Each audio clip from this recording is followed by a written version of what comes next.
کس کے سر سجے گا حکمرانی کا تاج، کون کرے گا کشمیر پر راج؟ چناؤ کا دوسرا مرحلہ آج مظفر آباد ڈویژن میں پولنگ شروع، ووٹنگ کا عمل شام 5 بجے تک جاری رہے گا۔ مظفر آباد، نیلم اور جہلم ویلی میں دنگل، ڈویژن کی 9 نشستوں پر 208 امیدوار میدان میں، مہاجرین کی 12 نشستوں پر 143 امیدواروں میں پڑے گا زور کا جوڑ۔ پاکستان پیپلز پارٹی، مسلم لیگ نون اور استحکام پاکستان پارٹی میں کانٹے کا مقابلہ متوقع۔ 8,90,621 ووٹرز اپنا حق رائے دہی استعمال کریں گے۔ ڈویژن مظفر آباد میں 1,483 پولنگ اسٹیشن قائم، 533 پولنگ اسٹیشن حساس ترین اور 741 حساس قرار۔ سیکیورٹی کے سخت انتظامات، مہاجرین کی 12 نشستوں پر انتخاب کے لیے 1057 پولنگ اسٹیشن بنائے گئے۔ آپ کا ووٹ آپ کا فیصلہ، آپ جس کے حق میں ووٹ ڈالیں نتیجہ بھی اس کا حق میں نکلیں۔ کشمیر کی حکومت اور کشمیر کے مستقبل کے فیصلے کشمیر کے عوام خود کرے، اور پاکستان کے جن اداروں میں کشمیر کے پانی، بجلی اور بجٹ کے فیصلے ہوتے ہیں وہاں کشمیر کی اپنی کرسی اور اپنی آواز ہو۔ چیئرمین پیپلز پارٹی بلاول بھٹو کا کشمیریوں سے حق روزگار کا وعدہ، ویڈیو پیغام میں کہا روزگار کشمیر کے نوجوانوں کا حق ہے، کشمیر کے وسائل سے یا کشمیر کی سرزمین پر نوکریوں پر پہلا حق کشمیریوں کا ہے۔ ہر ہائیڈل پروجیکٹ، ہر روڈ پروجیکٹ اور ہر ٹورزم ڈیولپمنٹ پروجیکٹ میں مقامی افراد کی نوکریاں لازمی ہونی چاہیے۔ کیسے ہو سکتا ہے کہ زمین اور وسائل کشمیر کے ہیں مگر نوکریاں کسی اور کو ملیں؟ حق روزگار کے لیے تیر پر مہر لگائیں۔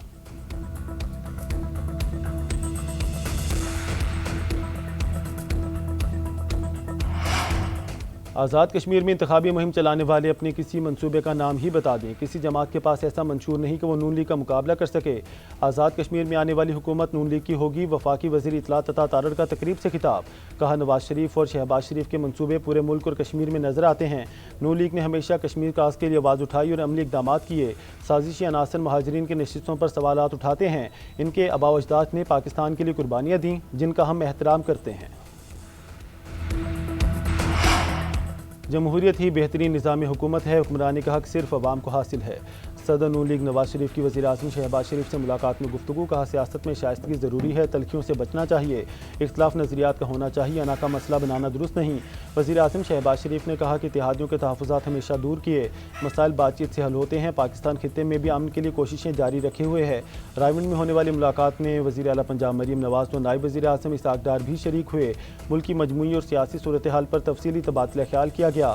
میٹنگ کے دوران پنجاب کے ترقیاتی منصوبوں اور آزاد کشمیر کے انتخابات سے متعلق بھی امور زیر بحث آئے۔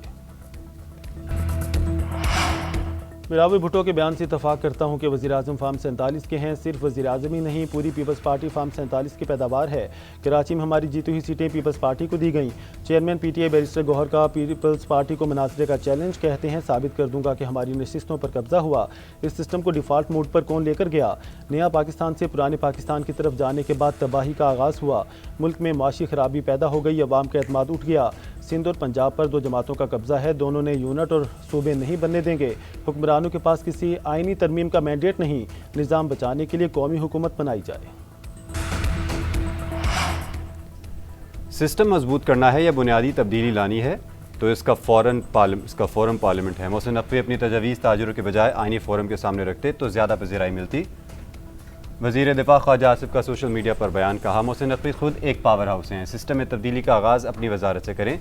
نیشنل ایکشن پلان کے 13 میں سے 12 نکات کا تعلق وزارت داخلہ سے ہے جن پر عمل درآمد نہیں ہوا۔ نقوی صاحب انعقاد پر عمل درآمد یقینی بنائیں۔ محسن نقوی کابینہ کے نہایت اہم اور معتبر رکن ہیں، لیکن کابینہ اور پارلیمنٹ کے اجلاس کبھی کبھار اٹینڈ کرتے ہیں۔ نقوی صاحب اس نظام کے انتہائی طاقتور عہدوں پر 3.5 سال سے فائز ہیں، اگر وہ چاہتے تو اس عرصے میں پیش رفت کر سکتے تھے۔ چلیں، دیر آیت درست آیت۔ نئے صوبوں کی بات غیر آئینی ہے، محسن نقوی عہدہ چھوڑ دیں، غیر آئینی بیانات دینے والوں کو اہم عہدوں پر نہیں ہونا چاہیے۔ کیا 22 صوبے بنا کر آپ کو 22 وزراء اعلیٰ چاہیے؟ جو ہو رہا ہے یہ پاکستان کی جمہوری فضا کو خراب کرنے کی سازش ہے۔ پیپلز پارٹی سندھ کے صدر نثار کھوڑو کی پریس کانفرنس، کہا پاکستان میں سازشوں کی ایک طویل تاریخ رہی ہے، سیاسی جماعتوں کی حکومتوں کو کبھی آئینی مدت پوری نہیں کرنے دی گئی۔ پیپلز پارٹی رہنما سعید غنی کا کہنا ہے کہ سندھ میں نئے صوبے کی ضرورت نہیں، یہ پنجاب کی عوام کا مطالبہ ہے، آئین کے مطابق نئے صوبے بنانے کا اختیار صرف منتخب اسمبلیوں کو حاصل ہے۔ سندھ کے نمائندے کہہ چکے ہیں انہیں کوئی نیا صوبہ نہیں چاہیے۔ مسلم لیگ نون نے تمام حکومتیں دھاندلی کے ذریعے حاصل کی، نواز شریف، شہباز شریف اور مریم نواز ہارے ہوئے ہیں جو خیرات کی سیٹوں پر بیٹھے ہیں، کوئی مینڈیٹ پر ڈاکہ ڈالے گا تو ہم بولیں گے، ان کے چہرے سے پارسائی کے پردے اتارتے رہیں گے۔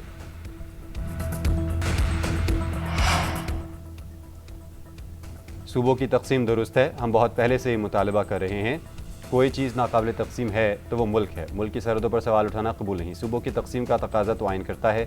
MQM کی نئے صوبے اور یونٹس بنانے کی حمایت، خالد مقبول صدیقی کا کہنا ہے آبادی کے دباؤ کے بعد صوبوں کی تقسیم ہو جانی چاہیے، ایسی جمہوریت کی ضرورت نہیں جس کے ثمرات عوام تک نہ پہنچیں۔ وفاقی وزیر صحت مصطفیٰ کمال کہتے ہیں وفاق اور 4 صوبوں والا نظام نہیں چل رہا، مزید انتظامی یونٹ بنانے کی ضرورت ہے۔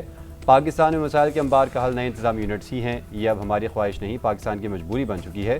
صرف صوبہ پنجاب ہی دنیا کا 182 ممالک سے بڑا ہے۔ وزیر داخلہ کا مشکور ہوں کہ انہیں 4 سال بعد احساس ہوا ملک نہیں چل سکتا، یہ بات کابینہ اور پارلیمان میں ہوتی کہ ملک نہیں چل رہا، حکمرانوں کو بڑی دیر سے احساس ہوا ہے۔ عوام پاکستان پارٹی کے سربراہ شاہد خاقان عباسی کی نیوز کانفرنس کہتے ہیں سیاسی رہنما کہہ رہے ہیں، DGI-SPR نے بھی یہی بات کہی، عوام تو بہت پہلے سے کہہ رہے ہیں کہ ملک نہیں چل رہا، جب تک اصلاحات نہیں کریں گے ملک نہیں چلے گا۔ یہ باتیں شروع ہوتے ہی اس کی مخالفت شروع ہو گئی، یہ مفاد کا مسئلہ ہے، جن کی سیاست اس مفاد سے وابستہ ہے وہ یہ نہیں کرنے دیں گے۔ پاک فوج اور پیپلز لبریشن آرمی خطے میں امن، استحکام اور مشترکہ تجارتی مفادات کے تحفظ کے لیے حقیقی شراکت دار ہیں۔ دونوں پاس کے درمیان باہمی اعتماد کا رشتہ ہے۔ پاکستان اور چین کی دوستی آزمودہ، مضبوط اور وقت کی ہر کسوٹی پر ہمیشہ پوری اتری ہے۔ فیلڈ مارشل سید آصف منیر کا GHQ میں پیپلز لبریشن آرمی کے قیام کی 99ویں سالگرہ کی تقریب سے خطاب۔ فیلڈ مارشل کی چینی قیادت اور عوام کو مبارکباد، چین کے دفاع، قومی ترقی اور عالمی امن کے لیے پیپلز لبریشن آرمی کی خدمات کو خراج تحسین پیش کیا۔ چینی سفیر جانگ جائی ڈونگ کی بطور مہمان خصوصی شرکت، چین کے دفاعی اتاشی میجر جنرل وانگ جونگ اور چینی سفارت خانے کے حکام بھی شریک ہوئے۔ پاکستان کی تینوں مسلح افواج کے سینئر افسران بھی موجود تھے۔ فیلڈ مارشل آصف منیر نے معزز مہمانوں کا خیر مقدم کیا۔ چینی سفیر نے دہشت گردی کے خلاف جنگ میں پاکستان کی مسلح افواج کی قربانیوں کو سراہا، پاکستان کی غیر متزلزل حمایت اور دو طرفہ شراکت داری کو مزید مضبوط بنانے کے عزم کا اعادہ کیا۔ امریکی صدر ٹرمپ کا ایران پر فوری حملہ مؤخر کرنے کا اعلان، سوشل میڈیا پیغام میں نے کہا جلد معاہدہ طے پا گیا تو حملہ نہیں کریں گے۔ معاہدے میں آپ نے ہرمز فوری کھولنے کی تجویز شامل ہے، ایران کے جوہری پروگرام کا خاتمہ بھی معاہدے کا حصہ ہے۔ ایران اور علاقائی ممالک نے حملہ مؤخر کرنے کی درخواست دی، اسرائیل نے بھی حملہ مؤخر کرنے پر اتفاق کیا۔ دنیا کے مستقبل اور ایران کی بقا کے لیے حملہ مؤخر کیا، ضرورت پڑنے پر تباہ کن کارروائی کی صلاحیت رکھتے ہیں۔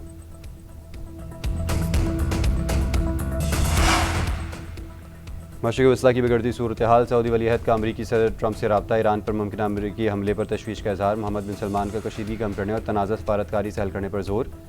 دونوں رہنماؤں کا مشرق قطر میں متحرک ایران، امریکہ اور عمانی حکام سے الگ الگ رابطے، آپ نے ہرمز سے متعلق معاملات پر تبادلہ خیال۔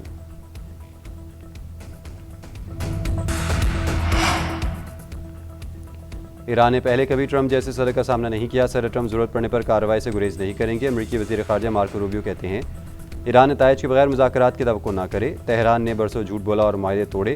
ترجمان وائٹ ہاؤس نے کہا بامعنی مذاکرات تک ایران کو قیمت چکانا ہوگی، تہران کو مذاکرات کی میز پر واپس آنا ہوگا۔ جنگ میں فتح حاصل کر چکے ہیں، اس کامیابی کو مضبوط اور دستاویزی شکل دینا ہوگی، ایرانی پارلیمان کے اسپیکر باقر کالیباف بولے۔ مضبوط ایران کے لیے قیادت میں اتحاد قائم رکھنا ضروری ہے، ترجمان قومی سلامتی کمیٹی ابراہیم رضائی کہتے ہیں حملہ ہوا تو پورے خطے کو پتھر کے دور میں بھیج دیں گے، نتن یاہو ایران کو شکست دینے کا خیال ٹرمپ کے دماغ میں ڈالا، واشنگٹن کسی بھی ہمکانہ اقدام سے گریز کرے، خاتم الانبیاء بریگیڈ ہیڈ کوارٹر کے کمانڈر میجر جنرل علی عبدالحلی کہتے ہیں جارحیت کر کے بھاگنے کا دور ختم ہو چکا، امریکی جنگ کی آگ بھڑکانا چاہتے ہیں، خطے کے ممالک اس چال کو سمجھیں۔ ایرانی وزیر خارجہ کا ترک اور سعودی ہم منصب سے ٹیلی فونک رابطہ، رہنماؤں کے درمیان سے خطے کی تازہ صورتحال پر گفتگو، عباس عراقچی نے کہا امریکی اور اسرائیلی جارحیت کا فیصلہ کن جواب دیا جائے گا، علاقائی ممالک کی شمولیت پر سخت رد عمل دیں گے، ایران اپنی سلامتی اور خود مختاری کے تحفظ کے لیے ہر اقدام کرے۔